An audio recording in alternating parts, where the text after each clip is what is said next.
रही सौंधी सी महक, पढ़ते पढ़ते नाक में बस गई। लगता है माँ कुछ अच्छा बना रही, भुजिया पापड़ चंद्रकला और लौंगलता।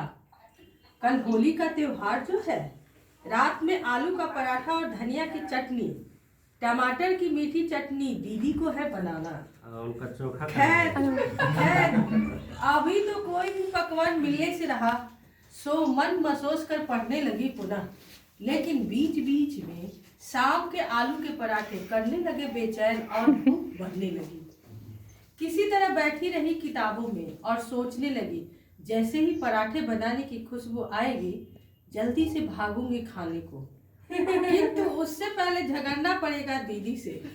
खा खा के मोटी हो गई हो, घर का कोई भी काम नहीं करती, आ गई मुंह उठा के खाने को।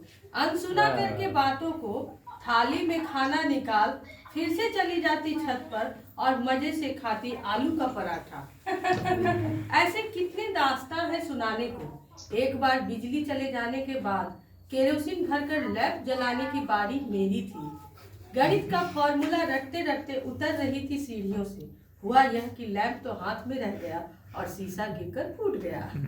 तब भी माँ से दीदी को ही डांट पड़ी, जानती हो वह छोटी है तो उसको क्यों दिया करने को साफ लैंप का शीशा।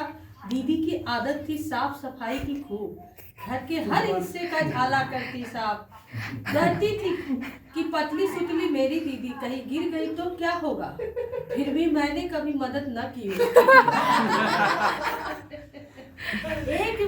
एक दिन की बात है, कमरे की दीवार घड़ी में चींटियों ने डाल रखा था अपना डेरा। दीदी को तो बस साफ करने की धुन, एक एक कर घड़ी के सारे कल पुर्जे यह सोचकर खोल डाला कि वैसे ही लगा दूंगी, है ना अनुपा। हमने भी हामी भर दी। हाँ, घड़ी खोल दी। फिर क्या, घड़ी तो हो गई बेकार और दीदी ने माँ की गाली जो सुनी वो अलग। घर गृहस्थी का बोझ उठाना होता है इतना आसान भी नहीं, ध्यान से कोई काम क्यों नहीं करती। आने दो पापा को कहती हूँ। जल्दी जल्दी खाना खाकर दोनों बहनें तान कर रजाई मारने लगे खर्राटा। घर में छाए हुए सन्नाटे से घर आते ही पापा समझ गए सब कुछ। माँ भी भूल गई थी शायद। सुबह उठने पर तय किया, अब किसी को गलत सलाह न दूंगी कभी। यकीन मानिए आज तक नहीं दिया मांगने पर किसी को राय गलत।